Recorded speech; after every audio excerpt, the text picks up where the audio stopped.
السلام علیکم۔ آج کل بچیوں کو لگنے والی ایچ پی وی ویکسین کا بڑا چرچا ہے۔ آپ کو یاد ہوگا کہ کووڈ کے دنوں میں نے جتنی بھی ویکسینز تھیں، جتنی بھی ٹیکنالوجیز اس میں یوز ہوئی تھیں، مختلف موڈرنا تھی، فائزر تھی، ایسٹرازینیکا، اس کے علاوہ چائنیز ویکسین تھی، سائنو ویک، ان پہ میں نے بہت ڈیٹیل تبصرے کیے تھے۔ میرے چینل پہ وہ آج بھی موجود ہے۔ تو وہ لوگ جو بہت عرصے سے مجھ سے جڑے ہوئے ہیں، وہ اب چاہتے ہیں کہ میں اس نئی ویکسین پہ بھی بات کروں اور سائنٹیفکلی اس چیز کو انالائز کر کے آپ کو بتاؤں۔ لوگ بہت پریشان ہیں، وہ جاننا چاہتے ہیں کہ کیا یہ ویکسین اپنی بچیوں کو لگوانی چاہیے یا نہیں، کیونکہ بہت سارے ڈاکٹرز نے اس پہ بات کی ہے، سب نے آلموسٹ گرین سگنل دیا ہے، لیکن اس پہ ڈیٹیل تبصرہ، سائنٹیفکلی اس کی انالیسز اور ویکسین کمپوزیشن، اس کے اندر کیا کیا موجود ہے، کیا یہ کر سکتی ہے اور کیا اس کا میکانزم ہے، یہ کوئی نہیں بتا رہا۔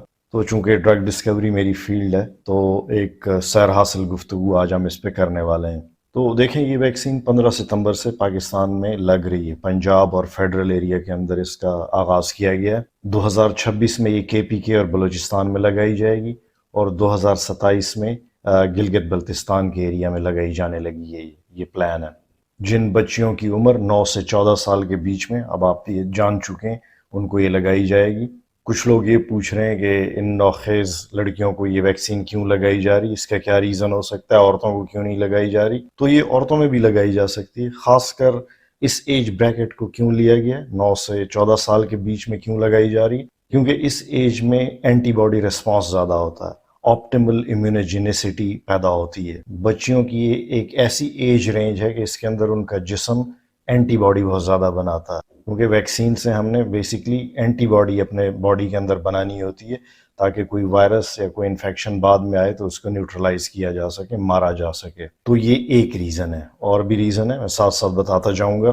یہ ویڈیو سکپ کرنے والی نہیں ہے، یہ خود بھی سنیں، اوروں کے ساتھ بھی شیئر کریں۔ جب اس ویکسین پہ تجربات ہو رہے تھے تو 9 سے 45 سال تک کی عمر کی جو لڑکیاں اور خواتین تھیں، ان کے اندر یہ ویکسین آزمائی گئی، اور اس دوران یہ پتہ چلا کہ جو 9 سے 15 سال کے بیچ میں لڑکیاں، ان کے اندر اینٹی باڈی زیادہ بن رہی تھی۔ اور چونکہ ایسی لڑکیاں بہت جلد چند سالوں کے اندر ایڈلٹ ہوڈ میں جانے لگتی ہیں، ازدواجی زندگی کا آغاز اس کے بعد ہی ہوتا ہے، ظاہر ہے، تو یہ سب سے موزوں ایج بریکٹ تصور کی گئی۔ ایک اور وجہ بھی بتاتا ہوں، اگر لڑکیوں کو یہ ویکسین لگائی جائے، یعنی 9 سے 14 سال، تو ان کو کم ڈوز دینی پڑتی ہے۔ لڑکی یا عورت کی عمر جیسے جیسے بڑھتی جاتی ہے تو اس کو ویکسین کی ہائر ڈوز درکار ہوتی ہے۔ ایج کے ساتھ ایک تو اینٹی باڈی کم پروڈیوس ہوگی، دوسرا عمر کے ساتھ ساتھ آپ کو ڈوزز زیادہ لینی پڑیں گی۔ 9 سے 14 سال کے بیچ میں جسٹ ایک ڈوز کام کر جاتی ہے، وہ کافی ہوتی ہے۔ تو یہ اس کا فائدہ ہے۔ فائدے نقصان جتنے بھی ہیں، جو آپ کے خدشات ہیں، وہ میں آج ڈسکس کرنے لگا ہوں، ساتھ ساتھ سب سنتے جائیں آپ۔ اس ویکسین پر تجربات کافی سال پہلے مکمل ہو گئے تھے، کلینکل ٹرائلز کی بات کر رہا ہوں، اور یہ اب تک 100 سے زیادہ ملکوں میں بچیوں کو دی جا چکی ہے۔ ایک اور اہم بات کہ جب اس ویکسین پہ کلینکل ٹرائلز ہوئے تو ان کے اندر اس ویکسین کی ایفیکیسی 95% تک دیکھی گئی۔ اس کے مقابلے میں اگر کورونا کی جو ویکسینز تھیں ان کی بات کریں تو ان کے لیے WHO نے، FDA نے جو اپروول کی ایک پرسنٹیج تھی، اس کی بار کو نیچے رکھا تھا۔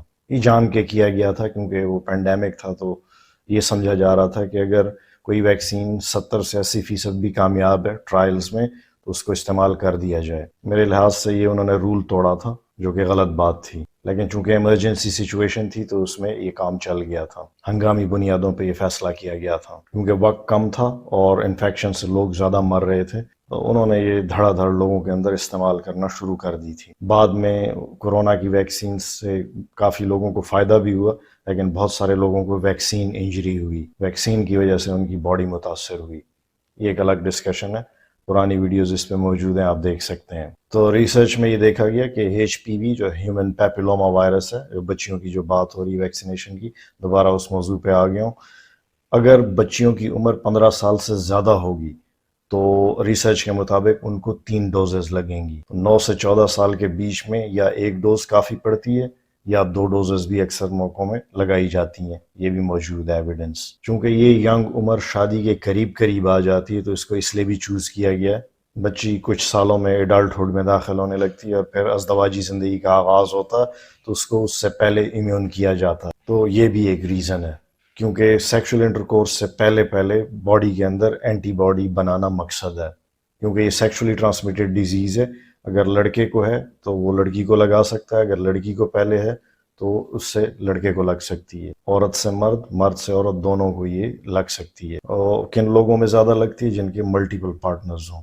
تو اگر کسی ایک انکاؤنٹر میں ان کو یہ وائرس لگ جاتا ہے تو وہ بعد میں کسی اور کے ساتھ تعلق بناتے ہیں تو ان کو بھی یہ ٹرانسفر کر سکتے ہیں. تو 9 سے 14 سال کی عمر میں اگر یہ ویکسین لگ جاتی ہے تو اس کی جو مدافعت ہے، اس کی امیونٹی ہے، وہ اگلے 10 سے 14 برس تک جسم کے اندر رہتی ہے. یہ ویکسین نوجوان لڑکے اور لڑکیوں دونوں کو لگائی جا سکتی ہے، لیکن خصوصاً لڑکیوں کو اس لیے لگائی جا رہی ہے کیونکہ اس وائرس سے لڑکیوں کو کینسر ہونے کا اندیشہ زیادہ ہوتا ہے. مردوں میں یہ کینسر کم پروڈیوس کرتا ہے کمپیریٹیولی. اور اس کینسر کی چونکہ ایک ٹارگٹ سائٹ ایسی ہے جس کو سروکس کہتے ہیں، سرویکل کینسر یہ کرتا ہے، اور یہ سروکس ظاہر ہے خواتین میں ہوتا ہے، اس لیے بچیوں پہ فوکس رکھا گیا کہ ان کو یہ ویکسین ضرور لگائی جائے. اگر کسی کا امیون سسٹم کسی اور وجہ سے ڈاؤن ہے، کرونک النیسز ہیں، ڈائبٹیز وغیرہ، تو ان کو اس انفیکشن سے بہت زیادہ خطرہ ہوتا ہے، اور ویکسینیشن ایسے لوگوں کے لیے بہت ضروری ہوتی ہے. کسی بھی بیماری کے لیے کوئی ویکسین بھی اگر دستیاب ہے تو اس کی جو مین ٹارگٹ پاپولیشن ہے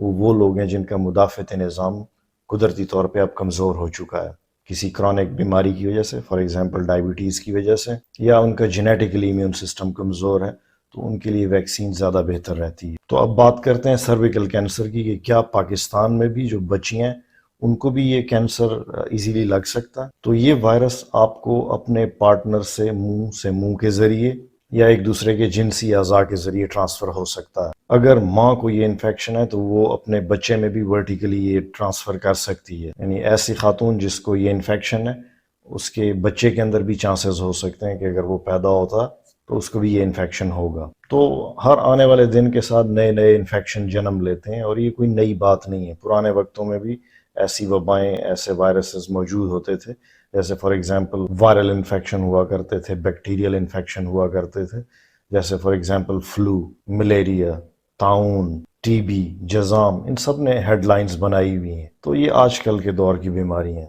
یہ ایک سلسلہ ہے جو چل رہا ہے. پہلے کچھ اور بیماریاں درد سر بنی ہوئی تھیں، آج کل کچھ اور بیماریاں ہیں. تو یہ ایک تسلسل ہے.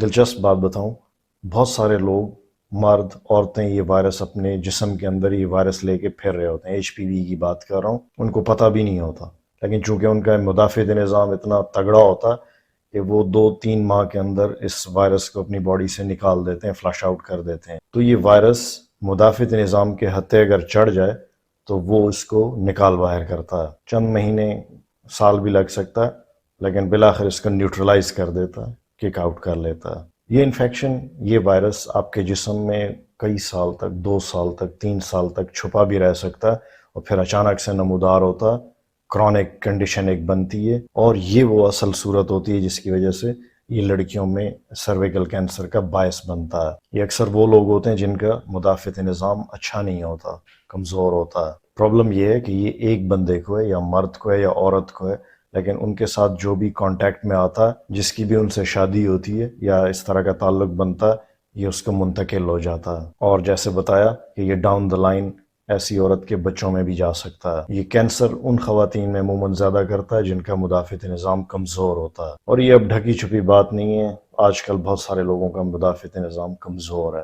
اس کی علامات کچھ ایسے ظاہر ہوتی ہیں کہ جو آپ کے جنسی اعضاء ہیں وہاں پر واٹس یا مسے نکل سکتے ہیں، منہ میں بھی نکل سکتے ہیں. ان کے اندر زیادہ درد تو نہیں ہوتا، بٹ یہ خارش اور جلن ان میں بہت زیادہ ہوتی ہے، اور ذہنی کوفت میں وہ مریض مبتلا ہوتا ہے. انٹرکورس کے دوران بلیڈنگ بھی زیادہ ہو سکتی ہے، اور ایسی بچیوں کی جو ماہواری ہے وہ بھی بہت زیادہ irregular ہوتی ہے، بلیڈنگ کافی زیادہ ہوتی ہے اس میں. اس کی ڈائگنوزس پیپ سمیئر کے ذریعے کی جاتی ہے، وہ ڈسکشن کسی اور وقت کے لیے رکھ لیتے ہیں. تو اگر کسی خاتون کے اندر یہ وائرس کینسر کی طرف لے جاتا ہے، وہ اس کو 5 سے 20 سال کا عرصہ لگ جاتا ہے. تو یہ سروکس کا کینسر ہوتا ہے، لیکن یہ پھر اگر پھیلنے لگے تو یہ آس پاس جتنے بھی سیکشل آپریٹس ہیں ان کو اپنی لپیٹ میں لیتا ہے، یا پھر پوری باڈی میں بھی پھیل سکتا ہے، جو کہ کسی بھی کینسر کی پراپرٹیز میں شامل ہے. تو چونکہ کینسر کا کوئی خاص علاج دستیاب نہیں ہے تو یہ ویکسین اس کے لیے بنائی گئی ہے. تو اب اس بات کا ذکر کر لیتے ہیں کہ کیا یہ ویکسین سیف ہے، اور یہ بہت ہی برننگ کویسچن ہے، سب یہ جاننا چاہتے ہیں. تو پہلے اس کے کامن سائیڈ ایفیکٹس کی بات کر لیتے ہیں. بخار ہو سکتا ہے، جہاں یہ ویکسین لگتی ہے اس پٹھے میں درد ہو سکتا. تو یہ تو ہو گئے بے ضرر سے کامن سائیڈ ایفیکٹس. تو یہ تو ایک اچھا رسپانس ہے کیونکہ اس سے یہ ظاہر ہوتا ہے کہ ویکسین اپنا کام کرنے لگی ہے اور اس کے جواب میں ہماری باڈی اینٹی باڈی بنانے کے موڈ میں ہے. تو اب تو یہ پریکٹیکلی پوری دنیا میں ویکسین لگ رہی ہے. تو جہاں تک اس پہ تجربات کی بات ہے تو اس سے پہلے تقریباً 50,000 خواتین پر یہ ایز اے ٹیسٹ کیس آزمائی گئی. نہیں کلینکل ٹرائلز کی بات کر رہا ہوں. 50,000 خواتین میں ٹیسٹنگ ہو چکی تھی. اس کے بعد یہ لگنا شروع ہوئی. کن ملکوں میں یہ ویکسین زیادہ تر ٹرائی کی گئی؟ اس میں امریکہ شامل ہے، افریقہ، ایشیا میں زیادہ تر اس کی جو ٹیسٹنگ تھی وہ انڈیا میں کی گئی. پاکستان میں اس کے کلینکل ٹرائلز نہیں کیے گئے. یعنی جب تجرباتی ویکسین لگ رہی تھی تو اس میں پاکستانی بچیوں کو یہ ویکسین نہیں لگی. وہ ایک اور اہم بات، اس وقت پوری دنیا میں 3 ڈفرنٹ اقسام کی ایچ پی وی ویکسینز لگ رہی ہیں. جو ویکسین پاکستان میں لگ رہی ہے یہ چائنیز بیسڈ ہے اور اس چائنیز ویکسین کا نام ہے سیکولین اور یہ اسکولوں اور مدرسوں میں بچیوں کو لگائی جا رہی ہے اس ٹائم. اور یہ جو چائنیز ویکسین ہے یہ غریب ملکوں میں زیادہ تر یوز ہو رہی ہے جیسے بنگلہ دیش، ہمارا ریجن انڈیا، جہاں پہ حکومتیں زیادہ مہنگی ویکسین افورڈ نہیں کر پا رہی تھیں وہاں چائنیز ویکسین لگ رہی ہے. تو یہ بائی ویلنٹ ویکسین ہے، یعنی اس کے اندر جو ایچ پی وی وائرس کی 2 اقسام ہیں ان کو ہدف بنایا جا سکتا ہے اس ویکسین کے ذریعے. امریکہ اور یورپین کنٹریز میں جو ویکسین لگ رہی ہیں وہ پینٹا ویلنٹ ہے. اس کے اندر اس ایچ پی وی نامی وائرس کی 5 ڈفرنٹ اقسام کو ہدف بنایا جا سکتا ہے. وہ زیادہ افیکٹو ہیں. لیکن چائنیز ویکسین کی اچھی بات یہ ہے کہ جو 2 مین ٹائپس ہیں ایچ پی وی وائرس کی جو سب سے زیادہ یہ بیماری کاز کرتی ہیں وہ ان کو ٹارگٹ کرتی ہے کیونکہ اس وائرس کی یہی 2 ٹائپس ہی دراصل مین ٹائپس ہیں. تو جو چائنیز سیکولین نامی ویکسین ہے اس پر جب تجربات ہو رہے تھے تو ایک چیز سامنے آئی کہ یہ کینسر سے تو پریونشن دیتی ہے مگر وارٹس سے یہ پریونشن نہیں دیتی. یعنی بچیوں کو جو جسم پہ اس کی لیژنز ہوتی ہیں، گھاؤ ہوتے ہیں وارٹس کی شکل میں، وہ تو لگتے ہیں، اس سے یہ بچاؤ نہیں دیتی لیکن کینسر کے چانسز اس سے کم ہو جاتے ہیں اور وہ ایفیکیسی میں نے آپ کو بتائی 95% تک دیکھی گئی ہے. یہ کلینکل ٹرائلز کیسے ہوئے اگر آپ اس سے مزید جاننا چاہتے ہیں تو میں ایک اور ویڈیو میں بات کر لوں گا کہ یہ ایفیکیسی کس انداز میں جانچی گئی. ایک اچھی بات کہہ لیں اس ویکسین کی میری نظر میں یہ ہو سکتی ہے کہ یہ جو کرونا کی ویکسینز تھیں اس ٹیکنالوجی پہ بیسڈ نہیں ہے. اگر آپ کو یاد ہو فائزر کی ویکسین، اس کے علاوہ موڈرنا کی ویکسین وہ messenger R N A based vaccines تھیں. اس کے علاوہ جو ایسٹرازینیکا کی ویکسین تھی وہ D N A based vaccine تھی. اس کے اندر جو وائرس کے میسنجر آر این اے ہے یا ڈی این اے وہ باڈی کے اندر انٹروڈیوس کیا جاتا تھا، داخل کیا جاتا تھا. اس سے بہت ساری کنٹروورسیز پیدا ہوئیں، آپ کو پتہ، ڈیٹیل میں جانے کی ضرورت نہیں ہے. وہ کافی ڈینجرس ٹیکنالوجیز تھیں. اس وقت بھی جس نے چائنیز ویکسین لگائی تھی وہ ان کو سائیڈ ایفیکٹس زیادہ نہیں آئے تھے، سائنو ویک وغیرہ، کیونکہ وہ ایک پرانی ٹریڈیشنل ٹیکنالوجی پہ بیسڈ ویکسین تھی. کووڈ کی بات کر رہا ہوں. تو ایچ پی وی وائرس کے اگینسٹ جو یہ ویکسین بنائی گئی یہ وی ایل پی ٹیکنالوجی پہ بیسڈ ہے. تو اس ویکسین میں وائرس کا کوئی بھی جینیاتی مٹیریل ہماری باڈی کے اندر انجیکٹ نہیں کیا جاتا. تو اس ویکسین کے اندر کیا کیا گیا، اس کے اندر جو وائرس کا کیپسڈ ہوتا ہے جو کہ جینیاتی مٹیریل کے اوپر خول ہوتا ہے، یعنی جینیاتی مٹیریل اس کے اندر نہیں ہے، جسٹ خول ہے، وہ جسم کو دکھایا جاتا ہے، باڈی کے اندر انٹروڈیوس کیا جاتا ہے کہ اس کے اگینسٹ اینٹی باڈی بنا لو. اگر آپ اس کی تفصیل جاننا چاہتے ہیں تو کسی اور ویڈیو میں میں یہ سمجھا دوں گا. تو وائرس کی شکل کا کیپسڈ باڈی کے اندر اتارا گیا، انجیکٹ کیا گیا، اس کے اگینسٹ ہمارے جسم نے اینٹی باڈی بنائی. تو فیوچر میں جب اصل وائرس باڈی پہ اٹیک کرتا ہے تو چونکہ اس کو اینٹی باڈی اس کی شکل کو پہلے سے پہچانتی ہوتی ہے تو وہ پہلے سے تیار ہوتی ہے اور اصل وائرس کو اس طرح وہ دھر لیتی ہے، نیوٹرلائز کر دیتی ہے. آپ نے سوشل میڈیا پہ ایسی بچیوں کی کچھ ویڈیوز دیکھی ہوں گی کہ ویکسین لگنے کے بعد ان کی حالت خراب ہو گئی. کچھ میں تو انٹینشنلی ویڈیو بناتے وقت میں نے سنا ہے کہ ان سے ایسا ایکٹ کروایا گیا اور کچھ میں واقعی اینافیلیکسس ہوئی ہے. یعنی ویکسین بیسڈ جو ریئیکشنز ہوتی ہیں وہ کچھ بچیوں کو ہوئی ہیں جو کہ کسی بھی ویکسین کے ساتھ ہو سکتی ہیں. اس ویکسین کو میں اپروو یا ڈس اپروو نہیں کر رہا ابھی فی الحال. آپ آخر تک بات سنیں گے، سمجھیں گے تو آپ اپنے لیے بہتر فیصلہ کر سکیں گے. کسی دوائی سے یا کسی ویکسین سے اگر باڈی میں ریئیکشن ہو جائے جس کو اینافیلیکٹک شاک کہتے ہیں، اینافیلیکسس بھی کہتے ہیں، تو ان کو ڈیکاڈرون انجیکشن لگایا جاتا ہے. تو میری درخواست یہ ہے کہ جن اسکولوں مدرسوں میں یہ ویکسین لگائی جا رہی ہے تو خدارہ جو وہاں پہ اندر ڈسپینسری ہوتی ہے وہاں یہ ڈیکسامیتھاسون کا انجیکشن تیار رکھا کریں.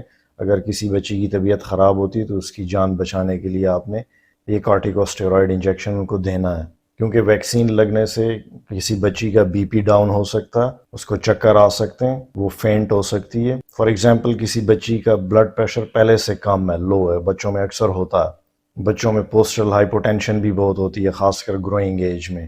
تو اگر بچی کا بی پی پہلے سے لو ہے، اس کو ویکسین لگا دی جائے تو وہ فینٹ ہونے کے اس کے چانسز بڑھ جائیں گے. تو یہ ایسا کوئی سائیڈ ایفیکٹ نہیں ہے کہ اس کو ریورس نہ کیا جا سکے. ڈیکاڈران کے انجیکشن سے یہ چیز ریورس ہو جائے گی. ڈیکاڈران ایک لائف سیونگ ڈرگ ہے. تو آئیڈیلی تو ویکسین لگنے سے پہلے بچی کا بی پی چیک ہونا ضروری ہے، لیکن اتنی تکلیف کون کرتا؟ یہ میس ویکسینیشن ہوتی ہے، بڑے پیمانے پر ویکسین ٹھوکی جا رہی ہوتی ہے، تو یہ چیز تو پاسبل بھی نہیں ہے. اور نہ کوئی اتنا درد دل رکھنے والا انسان بچا ہے اس دنیا میں کہ وہ یہ سارے پروٹوکولز فالو کرے. کسی بچی کا فار ایگزامپل پیٹ خراب ہے، اس کو یہ ویکسین آپ نے لگا دی، چانسز ہیں وہ بھی فینٹ ہو جائے، بے ہوش ہو جائے، ڈی ہائیڈریٹڈ ہے پہلے سے. کوئی بچی ڈائبیٹک ہو سکتی ہے، ٹائپ 1 ٹائپ 2، آج کل تو ٹائپ 2 ڈائبٹیز بھی بچوں میں ہوتی ہے. کسی کو پہلے سے دمہ کی بیماری ہے، کسی کو ویکسین الرجیز ہیں، تو ان کو اگر یہ ویکسین لگ جائے گی تو ظاہر ہے وہ ان کی باڈی ایگزیجریٹڈ ریسپانس دے گی. تو جب بھی پوری دنیا میں ویکسین لگتی ہے اس طرح کے کیسز سامنے آتے ہیں. اس لیے اگر کچھ اور نہیں ہو سکتا تو تھوڑی مہربانی یہ کر لیا کریں کہ بچی کا انٹرویو پہلے کر لیا کریں کہ اس کی ہسٹری میں ایسی کوئی چیز تو موجود نہیں ہے. یہ نہیں ہے کہ دھڑا دھڑا آپ لگاتے رہیں. ویسے بھی پوری دنیا میں، ایون امریکہ میں بھی یہ ویکسین اگر لگائی جاتی ہے تو پہلے پیرنٹس سے پرمیشن لی جاتی ہے، کانسنٹ لی جاتی ہے کہ کیا ہم یہ ویکسینیشن ان کو کرائیں یا نہ کرائیں. اگر وہ نہیں کرانا چاہتے تو ویکسین نہیں لگائی جاتی. ایسا نہیں ہے کہ زور زبردستی آپ نے لگوانی ہے. It's totally against medical practices, ethical practices. School کی، مدرسے کی اپنی ڈسپینسری کے جو ڈاکٹر ہیں یا ایسا کوئی سٹاف ہے وہ پہلے سے الرٹ ہونا چاہیے. ان کے پاس ڈیکسامیتھاسون یا ڈیکاڈران کا انجیکشن ریڈیلی اویلیبل ہونا چاہیے. کسی بھی ایمرجنسی کی صورت میں وہ بچی کو لگائیں. اب ایک اور اہم سوال کی طرف آ جاتے ہیں کہ کیا یہ ویکسین بچیوں کی فرٹیلیٹی یا مستقبل میں ان کی ماں بننے کی صلاحیت کو تو اثر انداز نہیں کرے گی، اس پہ تو کوئی اثر نہیں ڈالے گی؟ تو جو کلینکل ٹرائلز ہیں ان کی بیسس پہ اگر میں آپ کو بتاؤں تو ایسا کوئی ایفیکٹ نہیں دیکھا گیا. اور ایک اور بات بتاؤں کہ یہ جو ویکسین ٹرائلز تھے چائنیز ویکسین کے اگر بات کریں تو یہ 2021 میں مکمل ہو گئے تھے. بڑے لمبے عرصے سے یہ چل رہے تھے اور اس کے اثرات پہلے سے کمپائلڈ ہیں. تو اس کے کلینکل ٹرائلز ریسنٹلی کمپلیٹ نہیں ہے بلکہ 2021 میں ہو چکے ہیں. تو اگر یہ سوال کیا جائے کہ کیا اس سے بچیاں بانجھ ہو سکتی ہیں تو اس کا کوئی سائنسی حوالہ اس وقت موجود نہیں ہے. کنسپیریسی تھیوریز موجود ہیں. کوئی یہ جاننا چاہتا ہے کہ کیا کوئی ایسا سائنٹیفک لنک بن سکتا ہے کہ اس ویکسین کی وجہ سے جو اینٹی باڈی بنتی ہے وہ بعد میں جا کے اس بچی کو بانجھ کر دے؟ کیا ایسا کوئی میکنزم باڈی کے اندر ہو سکتا ہے؟ اس کو مولیکولر میمکری کہتے ہیں ہماری زبان میں. تو اس پہ اگر آپ میری زبان سے تبصرہ سننا چاہتے ہیں تو کسی ایک ویڈیو میں اس کا ذکر کر دوں گا، ایکسپلین کر دوں گا کہ کیا یہ پاسبل ہے کہ کسی بچی کو یہ ویکسین یا اس سے بننے والی اینٹی باڈی بانجھ کر دے. یہ ایک سوال ہے، اس کا سائنسی جواب میں آپ کو سمجھا سکتا ہوں. آج چونکہ ویڈیو بہت طویل ہو جائے گی تو اس پہ پھر کسی دن بات کر لیں گے اگر آپ انٹرسٹڈ ہوئے تو. ایک اور بات لوگوں کے ذہن میں آتی ہے کیونکہ لوگ اب اس چیز کو آہستہ آہستہ سمجھنے لگ گئے کہ کیا پاکستان میں اس ویکسین لگنے کی کوئی تک بنتی ہے؟ تو دیکھیں سمپل سی ایک بات ہے کہ جن لوگوں کے ملٹیپل سیکس پارٹنر ہو سکتے ہیں تو ان کو اس بیماری کے چانسز بڑھ جاتے ہیں. تو چھوٹی عمر میں تو کوئی پریڈکٹ نہیں کر سکتا کہ فیوچر میں وہ کیا کرنے والا یا کیا کرنے والی ہے. تو اس لیے میرے خیال سے اس چیز کو تو پریڈکٹ نہیں کیا جا سکتا کسی معاشرے میں بھی. لیکن ایک بات میں ریپیٹ ضرور کروں گا یہاں پہ کہ بچوں کے ماں باپ سے ضرور آپ پوچھیں کہ کیا وہ یہ ویکسین لگانا چاہتے ہیں یا نہیں. اور یہ پوری دنیا میں ایسے کیا جاتا ہے. اور میرے خیال سے بہت سارے پوائنٹس میں نے اب تک کور کر لیے ہیں. میرے ذہن میں اب ایسا کوئی اور پوائنٹ رہا نہیں ہے. اگر کوئی ایسی چیز آپ کے ذہن میں ہو جو بہت اہم ہو، آپ پوچھنا چاہتے ہیں تو پلیز کامنٹ سیکشن میں اس کا ذکر کیجئے. اگلی ویڈیو میں میرے لیے آسانی ہوگی کہ میں کن موضوعات کو ٹچ کروں. اس ویڈیو کو سب کے ساتھ شیئر کیجئے، اس میں بہت اہم معلومات ہیں آپ کے لیے. دیکھنے اور سننے کا بے حد شکریہ. فی امان اللہ.